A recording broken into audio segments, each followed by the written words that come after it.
Hello everyone, this is Abhishek Saraf. I've secured All India rank 8th in UPSC Civil Service exam of 2019. This was my fourth attempt, third interview in UPSC Civil Service exam, fourth interview overall in UPSC. My first interview was in Engineering Service exam of 2013. Second interview was in Civil Service exam of 2017. Third interview was in Civil Service exam 2018. And the final interview was Civil Service exam 2019. In this free lecture hosted by Unacademy, I will be sharing my strategy, and this will be part 4 of a 4-part series of lectures regarding how to maximize your score in interview and cross that final frontier with a maximum score, with a maximum boost to your rank. So, without much further ado, let's begin. This is brief details about my scores in previous personality tests in UPSC. The only thing that I would like to emphasize here is that I can share my limited understanding and knowledge regarding how the interview goes, what is to be done in the interview. But then, like martial arts, every master has to develop his or her own style. My only advice here would be that take my advice with a pinch of salt and customize my suggestions to your strategy based on your strengths and weaknesses. There is no standard gospel of truth for the interview, but then there is rules of thumb that you can follow. I'll be sharing them, and then adapt them to your own personality, and hopefully they will help you out. In my previous lectures, I've shared why you have to prepare for prelims in the first place, why you have to prepare for interviews in the first place there are when it is a representation of your personality and your personality is what it is, then why do you have to prepare in the first place? But then you have to prepare. How do you prepare for HR questions? What has to be covered in current affairs? What has to be covered in DAF?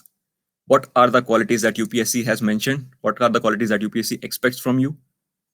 And what are the qualities that, put simply, you can imagine that you have to deliver in the interview? What is the final aim of the UPSC interview? That you have to leave a dominant positive impression on the interview board. I have explained abundantly why the dominant word is a key word here. Positive impression is the obvious word here. Then I've described what an aggressive or a defensive DAF is. I've given the example of my own DAF. I've explained how to fill the DAF. What what do you have to prepare when you are looking at places to be, but you're looking at the places in your DAF that needs to be prepared? And then how do you prepare the graduation and optional subject? What is the use of the graduation optional subject and the job profile that you have filled in the DAF? How do you use it to exhibit the qualities that UPSC is looking for? How do you prepare for college and graduation in your DAF? And how do you prepare for awards and honors, the positions of responsibilities, and the sports and hobbies that you have filled in the DAF? How do you use it to once again exhibit different facets of your personality? Then some miscellaneous things that need to be prepared along with DAF preparation. What is the final aim of the DAF preparation? It is the point that you should at least in your DAF know more than the interview board knows or expects you to know, so that you can finally leave a dominant positive impression on the interview board. Then how do you prepare for current affairs? What should be the approach for current affairs? What should be the way of reading the newspaper? What is the purpose of HR questions, and how you use HR questions to your advantage? How you prepare for HR questions? The idea is that you talk about yourself, but then what are the things that you talk, and how do you depict the qualities in you that are inherent in you in the interview? How you should prepare answer for why IAS, why civil service, why not civil, what if not civil service, why not IFS? How you should do a comparative analysis, or how you should show why you want to come to civil service despite the fact you are in a job. What is the purpose of talking about strengths and weaknesses? How is the overall preparation strategy for interview, that you have to have a discussion group? What is the purpose of discussion group? How you do speaking practice? Then how do you develop a repository of knowledge to be able to give insightful answers in the interview? Then the basic 4-point only strategy that most people follow for interview, how that thing can be customized to produce most impact in your answer by even giving 4, 6, or 8 points. But then how do you pick those points? How do you develop opinions for questions that seek your opinion? What are the bearings? What is the how you present opinions in those questions? What is the way to present opinions and answers, like introduction, body, conclusion format? How can it be used? I've discussed how the introduction body conclusion format for mains is different from the introduction body conclusion format for interview. What kind of language you use in the interview, how you differ, how you criticize, how, that it should be only constructive criticism, how you handle case studies. What are the basic tricks for structuring your answer so that your answer produces the maximum impact without looking like jargon? How you handle factual questions? How do you suddenly elevate the momentum and the quality of discussion in topics that you are comfortable with? Then, in this lecture, I will be covering certain rules of thumb which cannot be put under certain in any specific category, but then these are very important to be adhered to. Otherwise, your interview can take a negative direction. For example, the most important rule of thumb: should we guess? Oftentimes, I have come across this question. The simple, straightforward answer is that until and unless the interviewer asks you to guess, you will never guess. You will neither guess nor you will ask for permission to guess. As simple as that. There is no denying the fact that guessing shows the arrogance that the interview member will not be able to figure out your bluff. And then, if you are showing arrogance and dishonesty, if you don't know the answer and you are guessing, it shows dishonesty. And let me tell you the fact that even if the interview board member does not know the answer, they will be able to figure out that you are guessing. Why? Because your body language will change, your tone will change, the conviction and confidence in your language will not be reflected. So either they know the answer and they will know right away that you are guessing, you are lying, and you are bluffing, and which will send a very negative, dishonest, and arrogant impression of you. And even if they don't know the answer, they will be able to figure out by your body language that you are lying and bluffing. So either way, guessing or even asking for permission to guess does not bode well for you in the interview. Never do that. Guess only if the interviewer explicitly tells you to guess. Otherwise, don't. What to make of an interview in which grilling happens to you? You can either think that you have gone in a direction, you have said something wrong, you have said something factually incorrect, so the interviewer started to grill you to trap you deeper into something wrong. And the second thing can be that the interviewer is seeking an answer from you that you're not able to give right now. The point is that you are not able to hit the nail on the head, so the interviewer keeps on asking that what else. They want to listen something else that you're not giving in your answer. So this what else things happen when you're not hitting the nail on the head. So please rethink. Don't just blurt anything out that comes to your head. And the third thing when grilling happens is that when they want to develop it into a pressure interview. Like I mentioned, I have interacted with 19 people in boards in UPSC. Only one person grilled me, and they were the fifth interviewer in that board on 20th April 2018. The fifth member in Sri Arvind Saxena sir's board grilled me. He did not let me complete my answer. He was trying to somehow make me say a negative thing. So when grilling is happening, there can be three reasons for it, in my opinion. Either you have said something wrong, or you are not hitting the nail on the head, or it is just a tactic of pressure.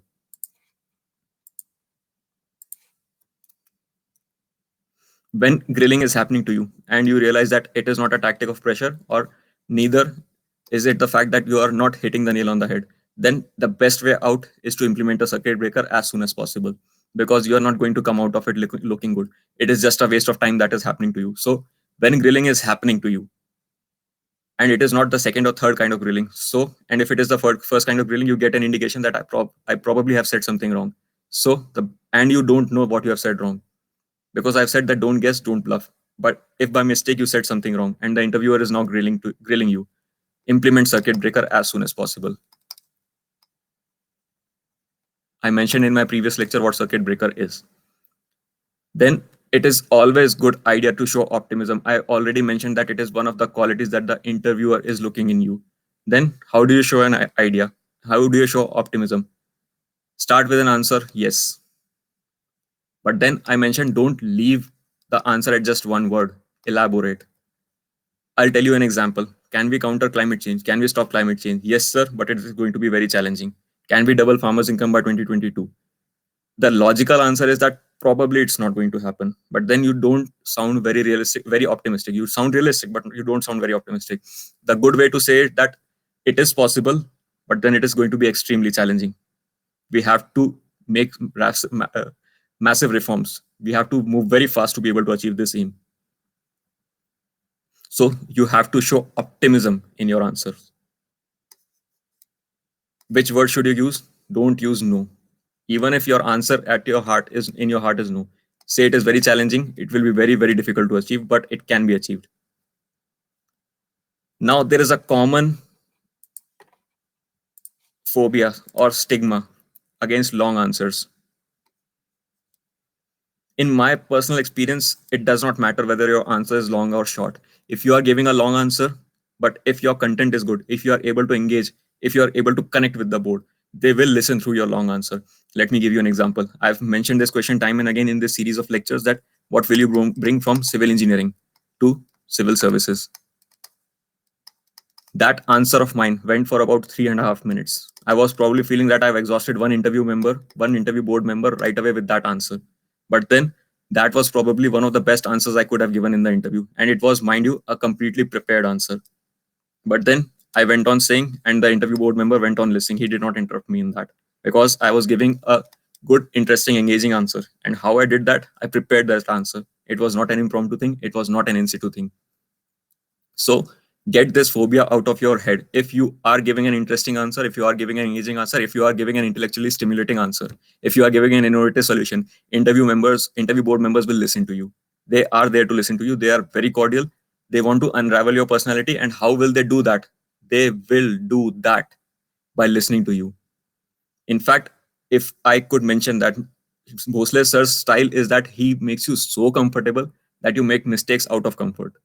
I'll mention the modus operandi of board members in a while, but then don't worry about long and short answers. It does not matter if your number of questions is less. My number of questions used to be around 25 in every interview. People went as high as 40 to 45 questions. But then I tend not to think that lesser questions was a very bad thing for me, because if you are able to form a positive impression, dominant positive impression on the interview board with even longer answers, then your job is done. But then in longer answer, don't belabor. Have content. Deliver content in a straightforward manner. Don't beat around the bush. Hit the nail right on the head. Then, if you don't have a solution, don't say things like, I will do this in a better way. They are not interested in listening that you will do something better. They are interested in listening how. How will you do this in a better way? Things have to be done in a better way, that is well known. And every and any candidate can say, even a person who is in 12th class, has not prepared for UPSC civil service exam, can say that I will do this in a better way. So how does this add to the quality of discussion? So never say that. I would avoid saying that. I would much rather say that, as of now, with my limited knowledge, I don't have any solution in mind, but I'll think more about it. I would much rather prefer saying that rather than saying that I will do this in a better way. Because if anyone in interview told me that, I would have asked them, how will you do this in a better way? Tell me. If you have a solution to do something in a better way, then tell right away. Why use this phrase, I will do this in a better way? Then, secondly, avoid mumbo jumbo. What I mean by mumbo jumbo is that don't use big words, that women centric development and progressive democracy or representative democracy. Don't use this large mumbo jumbo words. If you are going to use these words, don't let them spill beyond the introduction. In introduction, you can use larger words, but then you have to use very practical, very straightforward, very simple words to convey what your message is. It is said that if you can convey a message in less amount of words, if you can convey a message in simpler words, it shows that the depth of your understanding is good. The lesser, the simpler words you need, the more your depth of understanding is. How will you make your answer practical? First of all, it should be implementable on the field with the resources that are there on the field. You should not talk of an answer that can be implemented only in a utopian society. No, your answer should be implemented right today, because you will become a bureaucrat within a couple of years. You will be posted within a couple of years. So society is not going to change drastically in a couple of years. Your answer should be implementable right today. How will you make your answer practical? Cover every stakeholder. That will give you a large volume in your answer without having to go into a lot of uncomfortable depth in any one stakeholder. I mentioned an example of how will you promote sports in India by covering all stakeholders. Probably you will not be able to talk much about promoting sports in India if you just talk about the parents and their attitude. Sometimes the attitude of parents becomes a stumbling block because they want their ward to have a stable career rather than an unpredictable career in sports. But then how will you form a holistic answer just by talking about the parents? There are many stakeholders in the sports ecosystem that needs to be promoted in India. You can also cover recommendations that have not been implemented yet. Several committees have gone into issues. Whatever issue you're talking about, try to avoid these big sounding words. Try to give practical words. Try to, rather than giving big sounding words like women empowerment, women centered development, women led development, try to explain how will you achieve these big sounding words. How will you achieve women led development? You can give recommendations of committees that have not been implemented yet. Then when you are giving a solution, I would advise you to use resources that are existing, not go for new bodies that I'll create a new committee, I'll create a new group of people, I'll create a new body, or I'll create a new authority. No, there are enough authorities in India already. There have been criticisms regarding turf wars and duplication among the authorities. When you tend to use the existing resources, it shows frugality, it shows innovation. Why? Because you are doing more with less. The less that exists right now, in your opinion, if it is less, still you are able to do more out do you are able to produce and do more with something that already exists. It shows your awareness that what are the resources at the disposal of the government right now. There might be n number of bodies dealing with an issue, but then if you propose that I'll create another body, then what is the innovation there? What are you aware that how many bodies are dealing with a particular issue? You cannot always propose that I will give solution to the prime minister that form a new ministry for XYZ thing. There are already issues regarding overlaps. That is why Jal Shakti ministry was formed, by condensing the authorities of several ministries so that there is no overlap. ARC report has also mentioned about the overlap, that 15 ministries were dealing with water.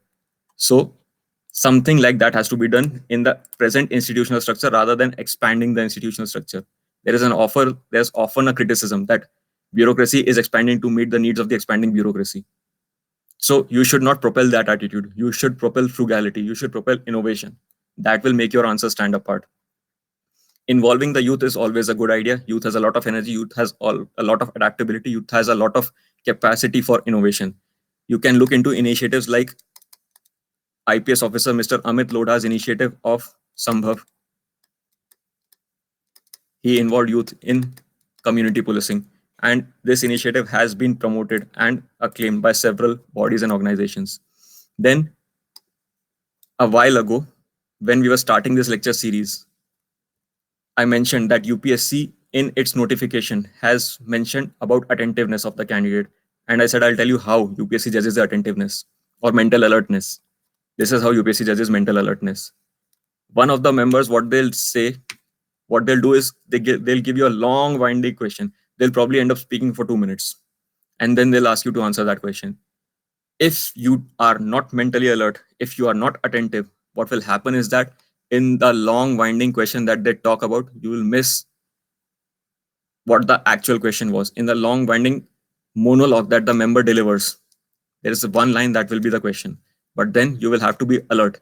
As soon as the question becomes longer, you should become alert that there is going to be one line that is the question in that long monologue of 2-3 minutes. So if you are not alert, you will not be able to answer it. It will become a very awkward situation that the member has started speaking. He spoke for 2 to 3 minutes, then he stopped, and then you are looking at their face that what do I say now? What do I answer? So it will become very awkward. So keep this in mind. As soon as the member starts speaking for long, keep yourself alert. Start looking for that one crux of a line which will have a question. Then, if there is an outlandish hypothetical proposal, something that is very impractical, don't just say that no sir, it cannot be done, it is impractical, it is impossible. I don't think that it is a very innovative or a very pragmatic way to go by. What you can say is that you can delineate the pros and cons of that proposal. Obviously, if it is outlandish, impractical, then it will have n number of cons, maybe 1-2 pros. Obviously, that will give you a stand. Similar strategy, as I suppose, +1, -5. If it is outlandish, if it cannot be done, then you can do something like that. But I would advise you to avoid saying no right away. I advised you the same thing a little bit while ago, that don't say no, don't say cannot. Say can, but very challenging. say can, but then there are a lot of concerns. That is how you will handle ideas that come to you that might not be so well to implement, but then every idea that comes to you might have some or the other pro. So don't reject them outright. Then I would advise you to seek time to think. What it does is that, first of all, it avoids an impression of over preparedness going to the board, because as soon as the board thinks that you are over prepared, that you've anticipated the question, they will shift to a new line of questioning. Why do you want to give an impression of over preparedness? If questions are coming that you have already prepared, that you can give insightful answers to, then let them keep on coming. Don't show over preparedness. Let them keep on coming. They are in an area of your comfort. Be comfortable in that area and then keep on sending that positive impression. Why do you want to jump on those questions? If there are simple questions that are coming to you, just answer them with patience, but give good content that you have already prepared. Don't show over preparedness. Another thing that happens, that when you seek time to think, it shows gravity, it shows your seriousness, that I want to think and then I want to answer. If you don't have an answer right away, rather than blurting something out, I would advise you to seek time. Don't worry about it. You can even take 15 seconds to think. Sir, ma'am, please, I need some time to think. May I please have some time to think? Something like that can be asked, no issues. Rather than blurting something that will not make sense, that will get you grilled, that will get you deeper into a hole, that will eventually make you use the circuit breaker, that will make you confess that I don't know more. Have some time, think, give a considered opinion. In opinions, you can have some time to think. In case studies, once again, you can have some time to develop a solution. Basi sir frequently asks this question, speak for something for 2 minutes. It is very reasonable to ask for some time to think. If you are going to speak on a topic for 2 minutes, you can ask for some time. No issues, no problem at all. Then top 5 problems in your district, top 5 security challenges of India, top 5 problems of India, top 5 strengths of India. For these things, rather than blurting things out off the top of your head, rather than saying things off the cuff, it is better to think, structure, and diversify our answer. I would advise you to frame an answer in top 5 things in such a manner that it covers as large domain as possible. In top XYZ, every single one of your points should cover as large domain as possible. I'll give you an example. I would, in challenges in India, I would say that suboptimal utilization of human capital or suboptimal development of human capital. What I would mean is that human capital can be developed through education, healthcare, and skill development. So as soon as I say human capital or human resource, when the interviewer asks me, what do you mean by development of human resource? I would say that, sir, there is a problem in education, in primary as well as higher. There's a problem of healthcare, that people are indulging in curative healthcare, but then it becomes expensive. There is a catastrophic burden of expenditure that falls on the people. Out of pocket expenditure is very large. And then there is skill development, because many are employed in the informal sector. They don't get skilled. Their productivity remains low. Their earning potential remains low. So in one point, I have covered these 3 points. Similarly, if you are talking about internal security challenges, rather than saying Naxalism, terrorism, insurgency, just use this one word, militancy. What does militancy means? What does militancy mean? Militancy means the tendency to fight. It can be in anything. Naxalism, terrorism, insurgency, or anything. It is a generic word. It is a broad word. Use such broad words when you are answering questions regarding top 5 things. Why I say so? First of all, if you use very narrow words, the board members might counter you saying that, okay, you have listed these 5 things, but don't you think this X, Y, Z thing is also a problem? And then you say that, sir, I do think it is a problem, but I don't think that is a big problem. That is what the signal goes, that you have not listed in top 5 problems. But then this is a problem, but it is not important enough. It is not serious enough. So I would suggest that make these terms as broad as possible. Make these terms in such a way that will cover as broad dimensions as possible. Now, similarly, you could have said agrarian crisis as a problem in India. Now, agrarian crisis is n number of things, that there is division of land, there is not food processing, there is not, farmers' income is not increasing, then intermediaries are consuming a lot of income, then productivity of land is reducing. N number of things can be covered in agrarian crisis. So use broad terms, as broad terms as possible when you're answering questions like this. When there are outlandish questions, it is generally a very good practice to seek time to think. Why? Because when there is an outlandish question, it will not be very easy for you to come up with pros and cons. And I just mentioned about pros and cons. right?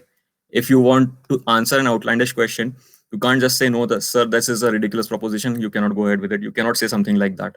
And you probably should not never say things like that.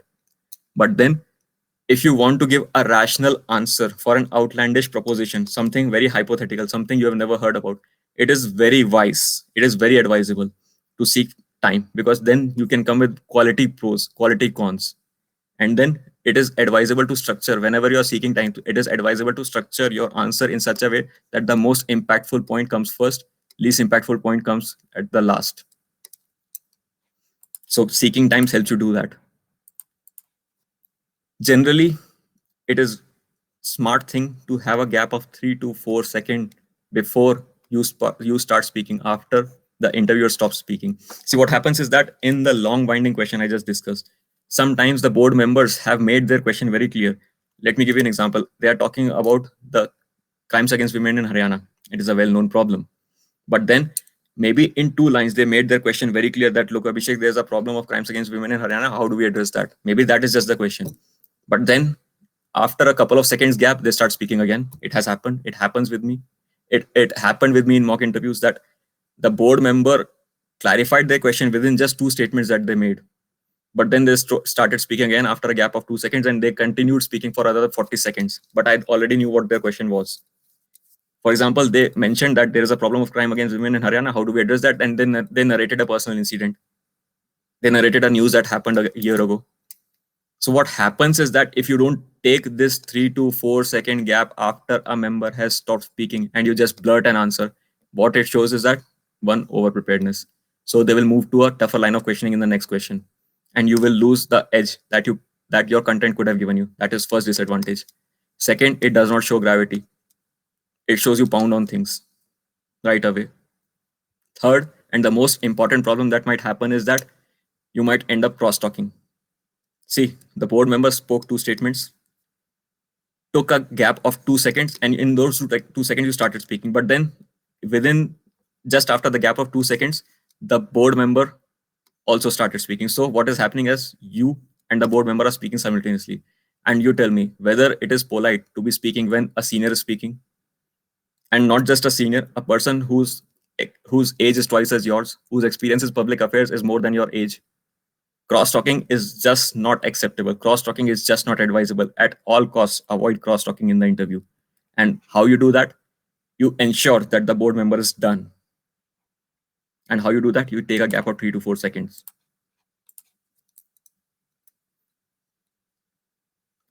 Use pen paper.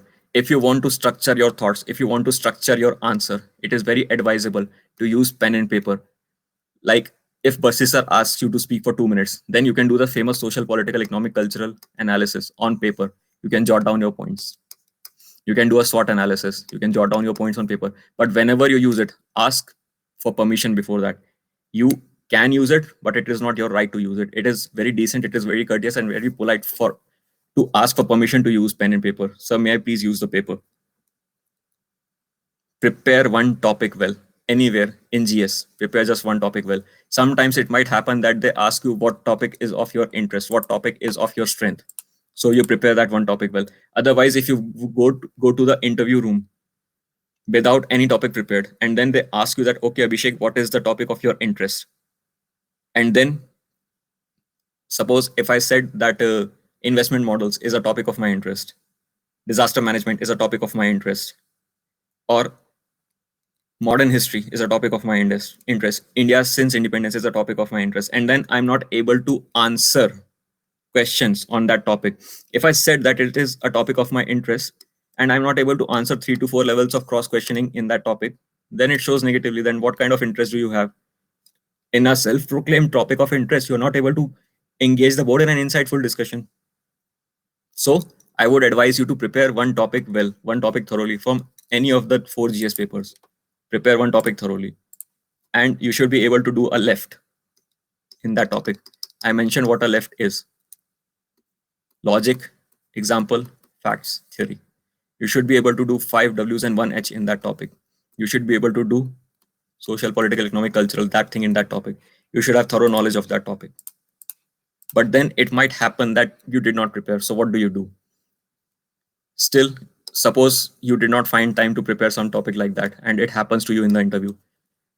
What do you do? How do you get out of the situation? You cannot say I have no interest in any topic.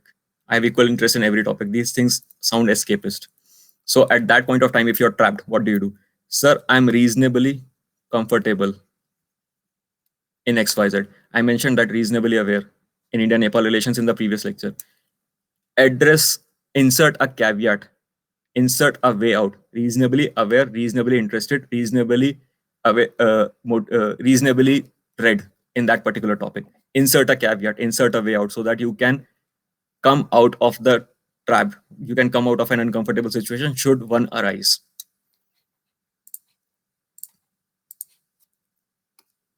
Because if you are not even an expert in a topic, okay, it is acceptable, but you're not ignorant right away. You will be able to handle 1 to 2 levels of questioning. But then reasonably read, reasonably aware, reasonably interested will help you walk out of that unfortunate trap of a situation. Avoid student leader mindset. I already said that you have to avoid that rebellion kind of mindset. In fact, rebellious mindset is easier to have than an incrementalist mindset, because incrementalist mindset has an element of preservation as well.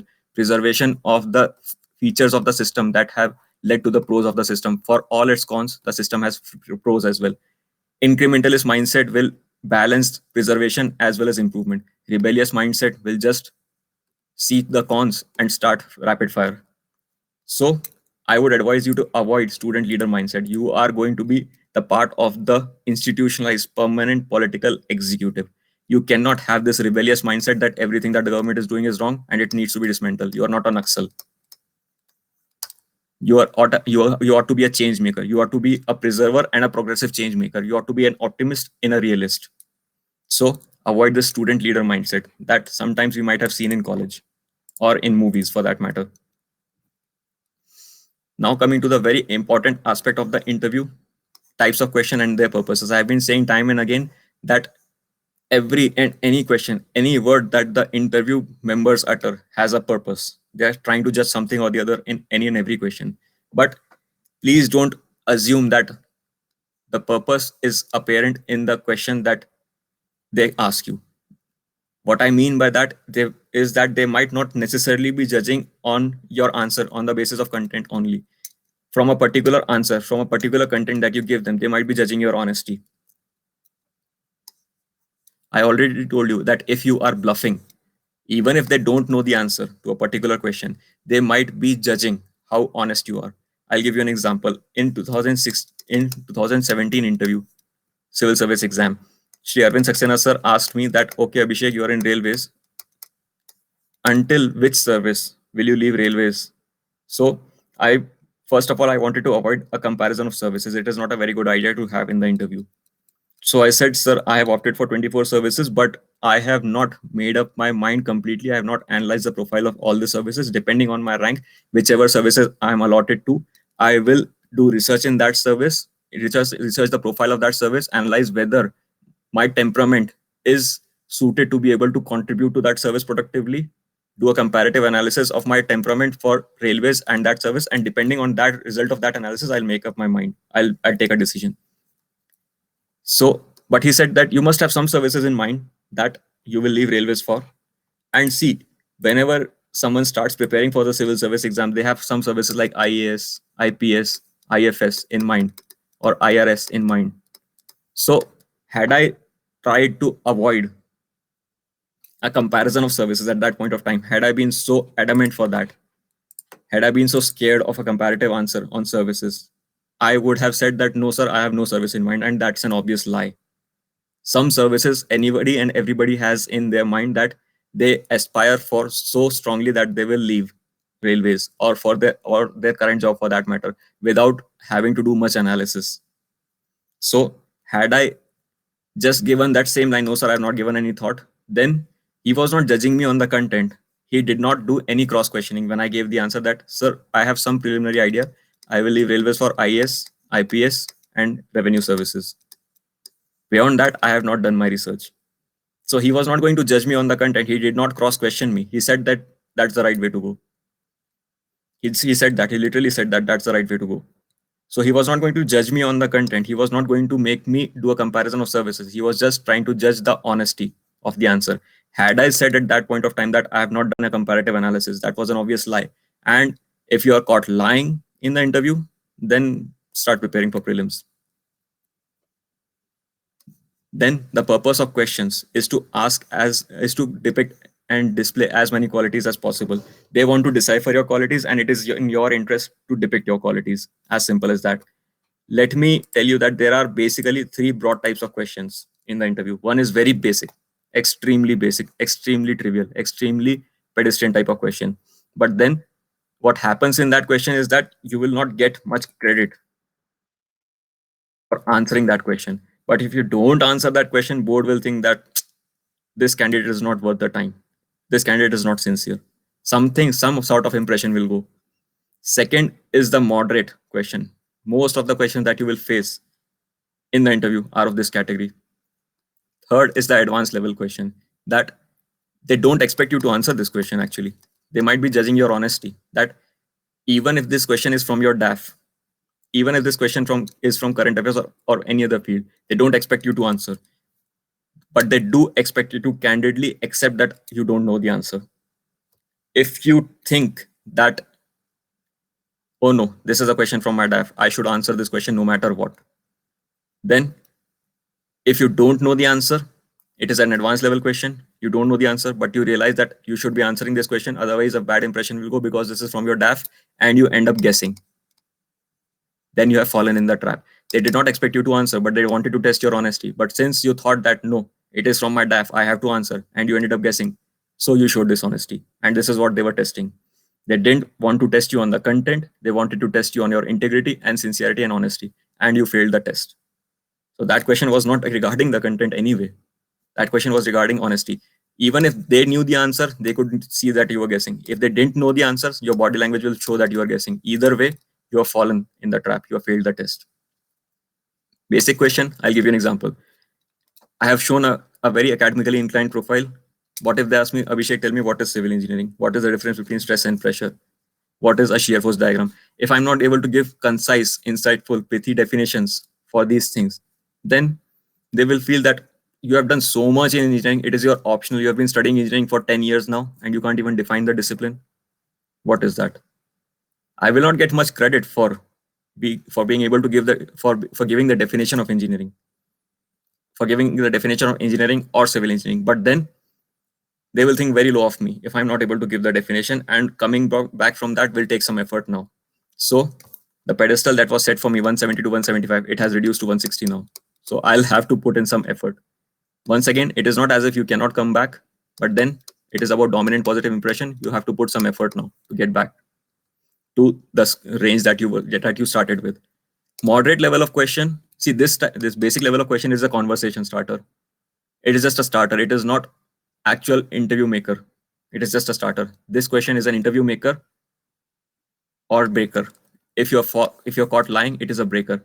If you answer, it is an interview maker. This question, it is okay if you answer, the discussion will progress forward. If you don't answer, then it would have been better if you answer. But if you don't answer, I'll ask you another question. As simple as that. Because I can't expect you to know anything and everything. But then if you know, the discussion will move ahead. If you don't, then okay. See, so how do you handle these type 1 and 2, 3 and questions? 1, 2 and 3 questions. When you don't know, just say so. Never, ever, ever bluff. Never, ever, ever guess. The interview boards are so smart that they won't even let you get the impression that they know that you are bluffing. They will have a poker face. They will just have an expressionless face. They will form an opinion of you right away. They will not even give you a chance to correct. They will just form an opinion right away. They will not even give you a hint that you have been caught. So if you don't know, just say so. And never ever give excuses. Sir, this topic was not taught in my college. This faculty member was not good. I was sick when this was taught. I have not revised it. No, I'm not able to recall it as of now. It has escaped my attention. I have not studied. I'm sorry. When you don't know, say so. So how will this reflect in type 1, 2, 3 questions? In type 1 question, where you are reasonably expected to know, when you can be reasonably expected to know the answer to that question. In type 1 question, it is a matter of taking responsibility that I realized that I should have known the answer to this question, but somehow but it has escaped my attention. Thank you for bringing it up to my notice, and I will revise it. I will read it. I will look into it. You just have to take responsibility. That is the best thing you can do right now. You can show inquisitiveness, you can show responsibility, you can show humility, and you can show honesty. Don't bluff. In question number 2 and 3 type, you can show humility and honesty. I already explained how it works for question number 3. It also works for question type 3. It also works for question type 2. You can say that I'll look into it, sir. Thank you very much for bringing it to my attention. And that shows inquisitiveness. That shows dynamism. That shows trainability. When you do know, then knowing the answer to question type 1 will not do you much favor. It is just a conversation starter. But when you do know here in question type 2 in moderate answers, then you can give an engaging answer and it bodes well for you. And then your interview will start to elevate if you try to elevate it, or your interview can go flat. Depends on the quality of answer. But then you can do n number of things we discussed. You can implement n number of things. When you know the answer to a question, you can do a left, you can do 5W1H. You can bait the interviewer into a topic of your comfort. When you do know the answer, do these things. You can do a long and short, long-term, short-term implementation. When you do know the answer, do these things. Try these techniques. In question type 3, it is an opportunity to impress like anything. Just imagine a scenario in which the board member was trying to get you to say, I don't know. Board member was trying to guess your honesty. Board member was trying to see whether or not you guess. Board member was trying to judge your honesty. You gave a right answer. Imagine the confidence that you will get in the interview room. Board member was not even expecting you to answer. Board member probably didn't even know the answer. But then you gave the right answer. And you added to their body of knowledge, or at least you stunned them. If you stun them positively, obviously it will lead to a very positive impression. So question type 3 can be an opportunity to impress. In Engineering Service Exam 2013, I was asked this question, and this question got repeated in Civil Service Exam of 2018 as well. Vinay Mittal sir said that, look, Abhishek, I have been thinking and wondering about this question for a long time. Tell me this, if you can answer this. Tell me this. This language was obvious that it was a golden opportunity to impress. It was a type 3 question. I was 22 years old at that time. So he did not expect me to answer. He said that, see if you can tell, otherwise it's okay. But then I was able to give a decent enough answer to this question. What was that question? Why do structures that were built in the ancient and medieval era, the forts and the palaces, have survived? Why do these survive, and the houses that engineers of today are building deteriorate in 30 years? Are the engineers becoming less competent? What is the problem? This is what the question was. Now, the tricky part is that when you know the answer very partially, but then you are 100% confident in what you know. When you know, but you know very little, and you know that also, that I know very little, but then I'm 100% confident in what I know. So what you should do is that you cannot say no to every question, that no sir, I don't know, I'm sorry, sir, I don't know, I'm sorry. You cannot wait for them to pitch you an expert question. What I mean by an expert question is that you cannot wait for the interview board members to give you a question in which you can give an expert answer, in which you have prepared an answer. No, some answers have to be, and rather most answers will have to be thought on the spot. Most answers will have to be developed from some answer that you have prepared. Some content of a prepared answer can be transferred to the content for an answer that some content of a prepared answer can be transferred to answer a question that you did not prepare. That is what I mentioned about permutation and combination, mix and match. So you cannot wait for the board members to pitch you a question that you have completely prepared. You have to answer some questions with partial knowledge, some questions with partially prepared content, and then some questions with unprepared content with your latent knowledge. But then what will happen is that if you start saying no to every question that you cannot answer in an expert manner, in a very insightful manner, it will not be a desirable scenario. So you have to start answering questions, but then you might not know a lot about many questions. You might have a very limited knowledge regarding many questions. So what I would advise you to is, don't quit. If you know just one line about a question, but you know it with absolute certainty. Don't quit. Build in a way out in your answer right away. What you can say is that you can confess honestly that I have very limited knowledge. It shows honesty, it shows humility. This is an inbuilt circuit breaker in the answer in the very first line.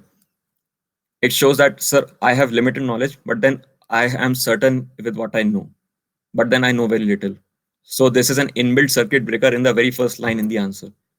And then you can say the answer right away. It shows that you have knowledge. It saves face, that you don't have to say, I don't know, I'm sorry, sir. And then it saves time. How does it save time? The board member knows that you know very little. They will not grill on you. They will not grill you on this question. They will not cross question. They will move on. Then, how many mock interviews to give? Do you even need to give mock interviews? I said that you do need to give mock interviews. Okay, you do need to give mock interviews, but why do you give mock interviews? Because it is a simulation. You get to practice speaking. That is one. But then 5, 10, 20, it depends on you. Just like how many test series should you give before you write the mains exam? Once again, it depends on you. How will you narrow down on how many mock interviews you need to give? First, understand the purpose of mock interviews. The most important purpose of mock interviews is for you to get a fresh set of eyes to look at your DAF and give you a new line of questioning in that DAF, give you a new line of questioning in current affairs. This thing is the most important purpose of a mock interview. But then if after 7, 8 mock interviews, the questions are being repetitive, your DAF has been discussed, covered to a reasonable extent, then you can stop giving mock interviews as far as this one purpose is considered. Then the second and a relatively less important but still an important purpose of mock interview is the simulation and experiment. You get to experiment new techniques of expression. You get to experiment new techniques of answering. The mock interview, good ones, are simulations of how the actual UPSC interview is going to go. And it is good, it is advisable to have some practice done regarding the actual simulation of the UPSC interview. You have to sit in formal clothes. You have to answer. You have to maintain eye contact. 5 people are looking at you. So this is a good practice to have. Mock interview is a good practice to have before you go for UPSC. But then it is not sacrosanct that you need to go for mock interviews to do this practice. You can also do this as part of discussion groups. I have elaborated on the techniques to do speaking practice elsewhere. That can be done in discussion groups. That can be done in recording. That can be done in mirror by looking at yourself in the mirror.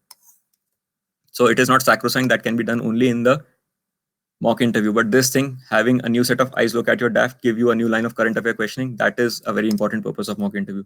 Then opinion of the board. Please realize that sometimes it happens that boards give you a very useless kind of opinion. They give you a very adverse opinion. They give you a very demotivating opinion. So I would advise you to take that opinion with a pinch of salt. Go with an inbuilt attitude that sometimes board members themselves might not have a very crisp idea of what the interview is all about. It has happened to me. Once I was grilled on how you said the date of your interview. My interview date was 20th April 2018. So when interview board members asked me that date, I said 20th April. And then some people heard it as 28th April, 28 April. So I started saying 20 April so that I do not have to repeat myself. But then one mock interview, one panel member said, see, this is the problem. You can't even say the date of your interview properly. Then you say you went to Canada and USA. What is the purpose of that? If you get feedbacks like this, please ignore them completely. UPSC interview is not the purpose of UPSC interview is to judge your personality, not your prowess in English. I gave this example specifically because at that point of time I felt bad. But then I would like to share my experience that not every board member understands the purpose of the mock interview themselves. Not every board member understands how UPSC interview goes. So take the feedback of board members in mock interviews with a pinch of salt. Do not hang on to the every word that they say. And then ensure that the last mock you give before you go to the UPSC final interview has a good feedback. If you don't get a good feedback, you can go for another. But then there are certain institutes which are known to have this kind of good feedback, this kind of positive feedback, this kind of confidence boosting feedback, go for them as the last mock interview that you give before UPSC's final interview. Last mock interview can be done 4 to 5 days before the final interview. Why? If you get a very highly positive feedback and you become complacent, that complacence must wear off. You must not become overconfident, and vice versa as well. If you get a very negative feedback, that depression, that shock must also wear off. And then if you get some constructive criticism, you must have at least some time to be able to implement them in your method. So it is advisable to give mock interviews at last mock interview at least 4 to 5 days for the positive, negative, and the useful. All three to take reasonable effect.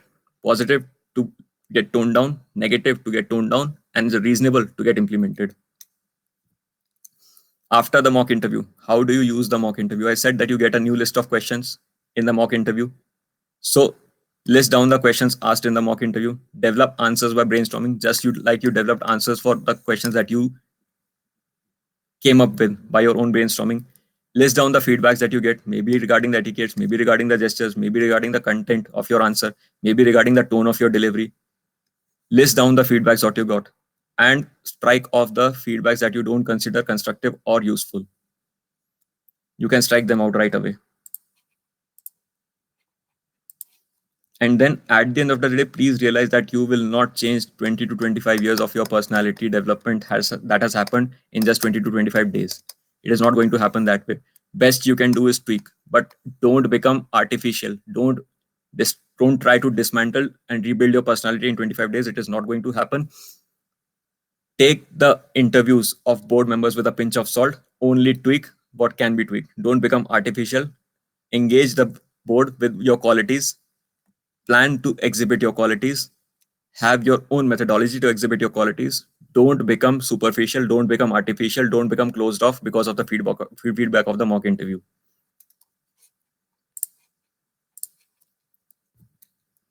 Then I would like to elaborate on the modus operandi, some standard techniques that have been known to have been used known to be used by UPSC board members. Bassi sir. He tends to push you out of the comfort zone. He will do it any way possible. He will do something that will break your focus because he knows or he believes that everybody is going for mock interviews. People are developing a decent level of comfort in talking in a formal way. People are developing a decent level of comfort in handling the mock interviews. So he will push you out of the comfort zone. He will try to startle you. He can do anything. He can lean back and forth in his chair. He can stand behind you. This question is almost patented by Bassi sir. Speak something for 2 minutes. Then he was an IPS officer from AGM UT cadre. So probably he spent a lot of time in Arunachal Pradesh.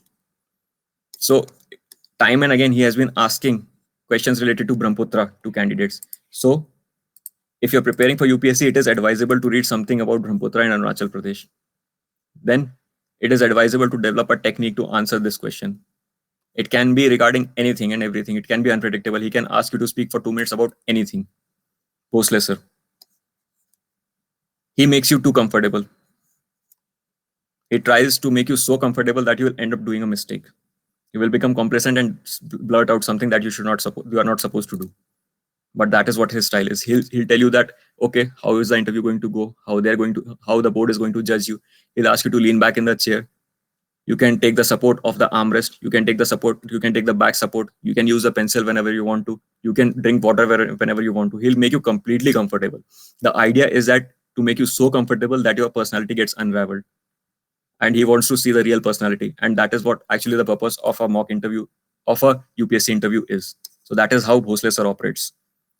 This is a patented question started by Bhosle sir. What will you do after the interview? He'll tell you, okay, Abhishek, your interview is over. But then before going, tell me one thing. What will you do now after your interview is over? Make no mistake, as long as a constitutional authority is giving you a slightest bit of their attention, as long as you are in their sight, the interview is still going on. The interview starts from the point you ask for permission to enter till the point you nod to the interview members. After you have stepped out of the room, you nod and then you close the door. Interview is going on till that point of time. Make no mistake, this is a question of the interview. This is a question that is supposed to be a part of the interview. And don't give cliched answers that I'm going to visit the war memorial. Everybody was saying that a couple of years ago that I'm going to visit the war memorial. Everybody was saying that. Don't give such cliched answers. Give genuine and honest answers. Because Bhosle sir is a retired Air Force official, you just say war memorial to impress him. This has become a cliched answer. Don't say that. So Smita Nagraj ma'am, she will ask a value-based question at the last. Sometimes board members ask a question at the last, sometimes they don't. Smita Nagraj ma'am's style is that she will ask you a value-based question, so be prepared for that. Have your intellectual bandwidth free for that question. Sujata Mehta ma'am, she will start with tell me about yourself. This is an excellent opportunity to sell yourself. What you can do is that from your DAF, you can list things where you are extremely comfortable in answering the questions and then direct the interview. This is an excellent opportunity to direct the interview. You can spend more time in your opening remark about yourself in areas that you are comfortable with, and you can just prefer very perfunctorily cursorily touch the areas that you don't want to talk about much. The last line of your opening remark about yourself should be a bait, should be something where you want the interview to go. Then candidate's choice. What I mean by that is Sujata Mehta ma'am gives you a chance to select a topic where you want to be asked questions. She says that, is there an area where you want us to ask you questions? See, whether or not you will give give her an area depends on whether or not you are satisfied with the questions that have been asked in the interview. If the interview has given you sufficient opportunities to exhibit all the qualities that you came to the board with, that you had in mind, that you want to show to the board, if you have covered in your interview all the areas of your expertise, all the area where you prepared very insightful, very impressive answers, if you have had enough full toss kind of questions where you could score a sixer in your presentation, in your answer, if you have engaged the board enough, then you can just say that thank you very much, ma'am, for affording me this opportunity. However, I think that the interview members have, the board members have sufficiently covered my profile. I have nothing particular in mind as of now. Something like that, that the board members have sufficiently kindly covered almost every aspect of my profile. I have nothing in mind as of now. Something like that can be said. If you think that there is one area where you can impress them more, then you could request them if the board members could be so kind enough to ask me questions in that particular topic. Satyavati ma'am just does just this very thing, candidate's choice. So it depends on you. If your interview has been just 15 minutes, you can probably give them some topic. If your interview has not covered your profile sufficiently, you can probably give them some topic. If you have an area left that you prepared, but then you think you can score there, but then it was not asked, you can give them that topic. Manoj Soni sir, his interviews are generally knowledge intensive. There is no law, but then his interviews are knowledge intensive. And then Manoj Soni sir has been known to ask that, okay, can you speak 5 sentences about one of the states of Northeast India? Your state choice can be yours. You don't have to pick one particular state that he says. Out of the 7 sisters, pick one state, speak 5 things, speak 10 things about it. So you can prepare for it very easily. Pick one state, prepare 10 points about that state. And those 10 points should be diversified about society, economy, culture, some famous thing, some festival, state animal, something like that. Similarly, Manoj Soni sir sometimes asks you to speak 5 sentences about one tribe of Northeast India. You can prepare that very easily. Pick 2 tribes, prepare 5 sentences for each tribe. But then don't make it look so obvious that you have prepared that answer. Otherwise, he will switch to something else. Don't do that. Don't ever give impression to the board members that you are over prepared. Why would you want to do that? If you are prepared, just keep on impressing them without making it so apparent that, oh no, I know everything that you are asking.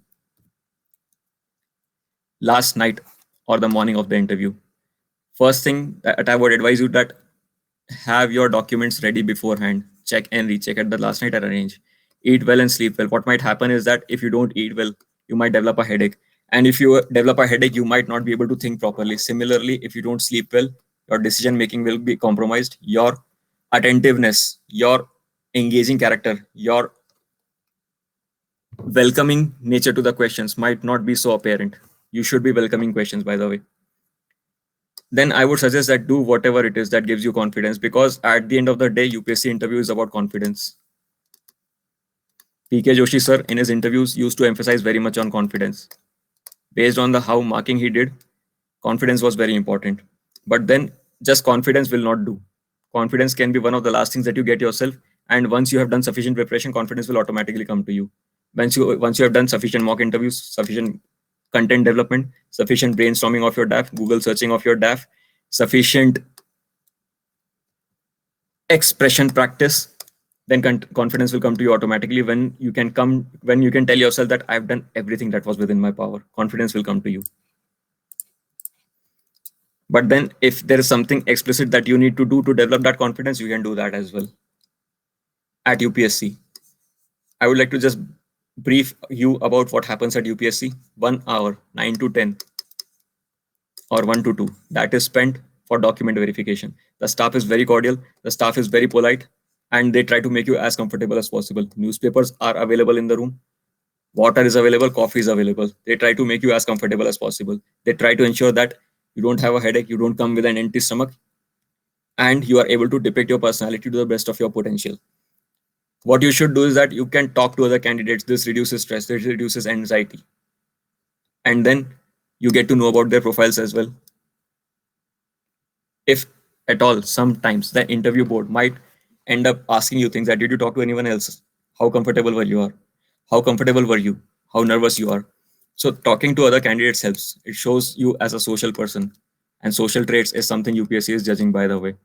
It has written right away in its notification. And if it on this critical day, if you're interacting with other people, then it gives a positive impression about you.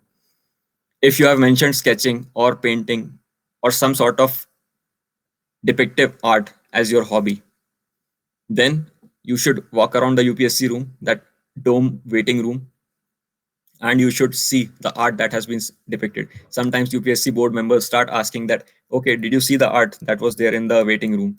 You were there for a couple of hours, you must have seen, because you are interested in art, you are pursuing it as a hobby. And if you did not do so, fine, you can say that it escaped my attention. But then at some point or the other, you have to engage them in a conversation. Right? They are trying to engage you in a conversation, you have to respond right back. That is how the interview will progress further. For civil engineers, it is quite important. Study the characteristics of the building. They ask you things that, okay, how will you make this building earthquake resistant? How will you make this building a green building? Things like that are asked. To spend some time in studying the characteristics of that building. What kind of tile is there? What kind of fittings have been used in the toilets? How can you increase the ventilation in that building? How can you increase sunlight in that building? Things like that can be asked. You will be called into the members chamber, roll number wise. So if XYZ members, interview candidates, have been seated around a particular table, 6 candidates are generally allotted to one member for one session, either forenoon or afternoon. So these candidates will be called into the interview room roll number wise. So you can probably guess at what point of time your interview will be conducted. For example, on 20th April 2018, I was the last person to be interviewed by UPSC that day. Last person in Arvind Saxena sir's board, last person in UPSC or completely. I was sitting in that waiting room all alone. But then I had predicted that my interview will be probably at the end. So I carried some food with me. Because if I didn't have food, I would have developed a headache. I carried some juice with me in a water bottle. There is a juice stand outside UPSC. Try to use its services. Once you go in, you will not be able to come out. But then that is why I'm telling you that what is the order of interviews. If your interview is going to take some time, then carry some food with you. If you develop a headache on empty stomach, I develop a headache on empty stomach and I made arrangements for that. Board is unknown until and unless the interview starts. The UPSC staff does not tell you anything. So this is just, I'm telling you that you will not be able to figure out which board you have. Probably after the interview start, after a couple of students have gone, you will be able to figure out. But then UPSC staff tries to keep it a secret as much as possible. Don't fidget with your attire. Don't fidget with your tie in every couple of minutes. It will create problems for you. Just be comfortable in your attire. You should have practiced that during your mock interviews. Outside the interview room, this is going to be the most stressful period that you will face before your interview starts. You can be comfortable in the waiting room by talking to other candidates, but then outside the interview room, when you're waiting to go in, when that light is red, there is a light outside the UPSC members room. When it is red, you cannot come in. When it turns green, you have to go in.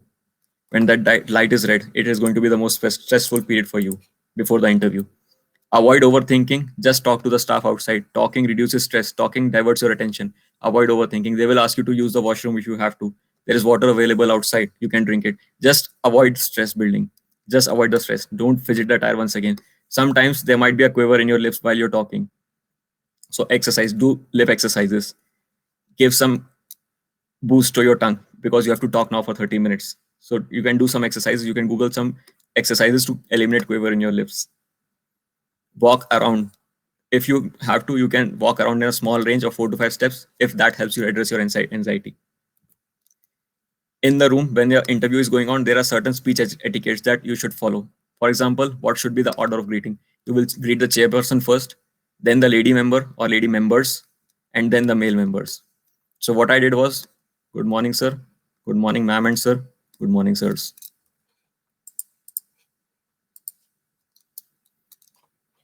If the board member says that you don't know, accept your lack of knowledge. For example, in 2017 interview, the question was, is Kanpur a violent city? I said, sir, in my humble experience, I did not find Kanpur as a violent city. But then the board member said, then you don't know. You need to read more.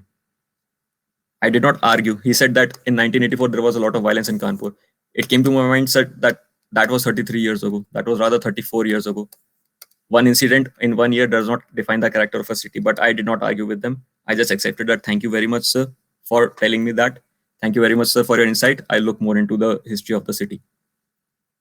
Maintain eye contact. How will you maintain eye contact? Suppose this is the configuration. 5 members are sitting. This person asks you the question. So for 80% of the time, you will be looking at this person while answering. And 20% of the time will be devoted for these 4. But this is 80-20 when you are answering. When the board member is talking to you, you will look at them right ahead. You will not look here and there. It is very disrespectful to not look at a senior member and at a senior person when they are talking to you. It is very disrespectful for you to look around here and there. Don't do that. And you will not only look at them, you will nod. So you will be slightly bent forward to show that you are welcoming, that you are interested in listening to them.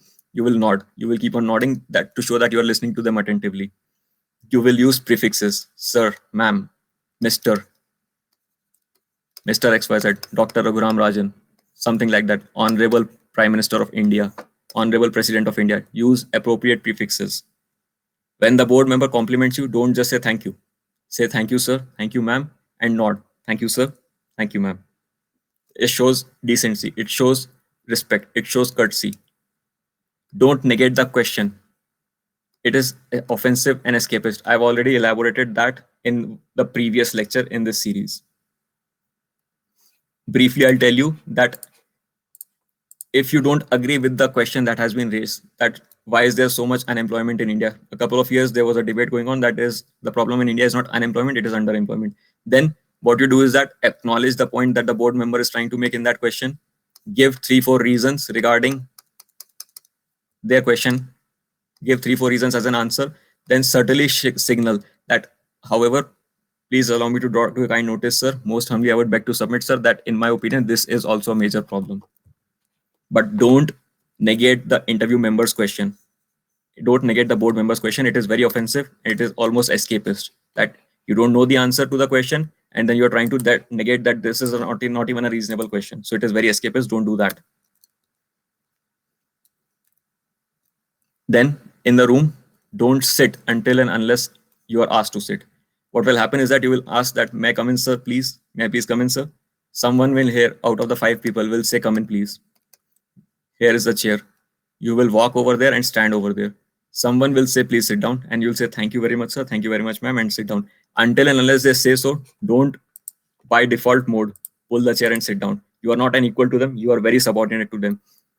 You sit down in front of your equals, even when you're not asked. But don't sit until and unless you're asked. And even if Bhosle sir says that, okay, you can lean back, don't lean back. Sit straight. Show attentiveness. Lean forward when the board member is talking to you. It shows respect. It shows courtesy. Head inclined forward to show humble attention. Hands should be on your legs and legs should not be crossed. Your hands can move around as long as they are under the table. You don't have to glue your hands to your legs, but hands should be either fingers should be crossed and they should be kept in between the legs. or your hands should be kept on your knees. Your hands can move around, but under the table. Why I'm saying so? Because if your hands are moving around like a politician giving a speech, then it will be distracting for the board members to listen to you, and they might end up missing a point that you are making. So hands should be on the knees. If at all movement of hand happens, it will be under the table.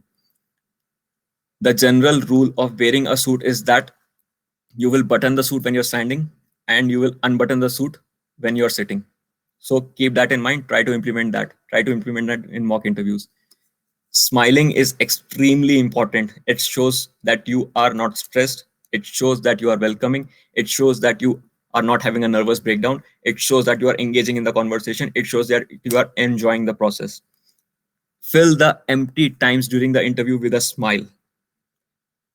Walk up to the chair. When you're walking up to the chair, after you have been given the permission to enter the room, when you're walking up to the chair, have a big smile on your face, but don't laugh. Laughing is callous, laughing is casual, smiling is formal. Don't laugh. When your DAF is being read, sometimes board members tend to read your DAF. Okay, you are from Bhopal, then you are from IIT Kanpur, then you are in job in railways. You also did you got academic excellence award, you got MCM scholarship, then you also have research publication, you have also applied for patent. Okay, very good, Abhishek. So keep on smiling at that time. It shows calmness, it shows confidence. You will nod while greeting. Good morning, sir. Good morning, ma'am. You will nod while thanking. Thank you very much, sir. They might give you a compliment. You will nod while thanking. You will not just say thank you. You will say thank you, sir. Thank you, ma'am. And you will nod. While listening, you will not to show attentiveness. You will not to show that you are giving them undivided attention and focus. You will thank them if the panelist gives you an answer to a question.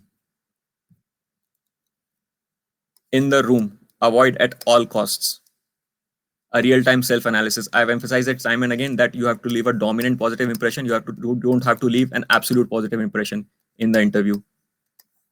Okay, so if one or two questions go suboptimally, if you think that you could have done better in one or two questions, if you think that the answer was not as good, the board member was not impressed, the board member did not find that answer satisfactory, don't do a real-time self-analysis of the interview. Don't think that your interview is ruined. Now you have to go for next attempt. You can moan a bad interview for long. You can moan the bad interview all day after the interview is done, but don't moan the interview during the interview is going. Fight till the last breath, fight till the last second. Till the last second, you will try to depict your qualities. You will try to generate that dominant positive impression. It might happen in just one answer. It might take the entire interview. Like cricket, you might hit a sixer or you might keep on rotating strike by taking singles. But then both of these ways contribute to a large score. Don't panic or don't get complacent. I've given one good answer. I know that this would have impressed them. Now my interview is okay. I've generated that dominant positive impression. No, this might lead you to make a mistake. Don't panic. If you are not able to answer one question properly, you panic and you think that the interview has gone down the drain and now I'm coming back next year. Don't panic. Don't do a self-analysis. You can do all these things after you walk out of the room.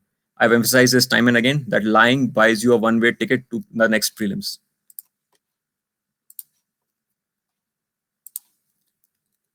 Don't have pride in your knowledge and achievements. Don't say that I've achieved a lot in the domain of civil engineering. Be humble about it. Don't try to argue with the board members that I know more about civil engineering. I'm a civil engineering graduate. Don't have this attitude. I'm a CA. I know more about taxation than most people. Don't have this attitude. Have humility. Even if you know more, exhibit it with humility. Most humbly, I would beg to submit. Most humbly, I would draw to your kind notice, sir. Use these phrases. If you can signal humility by tone, if you can't signal humility by tone, use the word. Avoid at all cost before and after the interview. See, there are discussions about average marks of particular board that PK Joshi sir does not give good marks to engineers. That Bassi sir gives 165 marks for minimum. Smita Nagaraj ma'am gives good marks in 1 year, then there is a sinusoidal pattern. If she has given good marks in 1 year, she will not give good marks 1 year in the next year. Sujata Mehta ma'am does not give good marks. Don't indulge in this discussion. It will not do any good for you. It will rather do bad to you, that you find that you have been allotted to Sujata Mehta ma'am board. And then even before you have entered the room, you think that I'm doomed now. I'm not getting more than 160. Don't have this attitude. Don't do speculation on alleged bias of the boards. Don't indulge in conspiracy theories that this board is taking bribes or anything like that. They're constitutional authorities. You can't indulge in those allegations. It will not do you any good. Don't indulge in allegations and theories that children of bureaucrats get good marks. If you are a child of bureaucrat, even then you will have to work hard. Don't get complacent. And if you are not a child of bureaucrat, then what can you do? You can work hard. What will this speculation do good to you? What good will this speculation bring to you? Nothing. So focus your time on productive pursuits rather than indulging in this speculation. Then approach for a novice. What I mean by that, if you are a beginner, if you are giving your first interview, then you should expect a question on basic things like graduation subject, optional, BTech project. If you are a fresh graduate, until 1 to 2 years after graduation, you can expect questions on your graduation subject. Then expect questions on your DAF. I have already elaborated what topics have to be prepared on DAF. Expect questions in current affairs, positions of responsibilities that you have held in college. The DAF explicitly mentions about positions of responsibilities held in college. So you can expect questions on these HR questions like, why do you want to join civil service? Why did you not go for placements? You can basically, the idea is that you can expect very basic questions.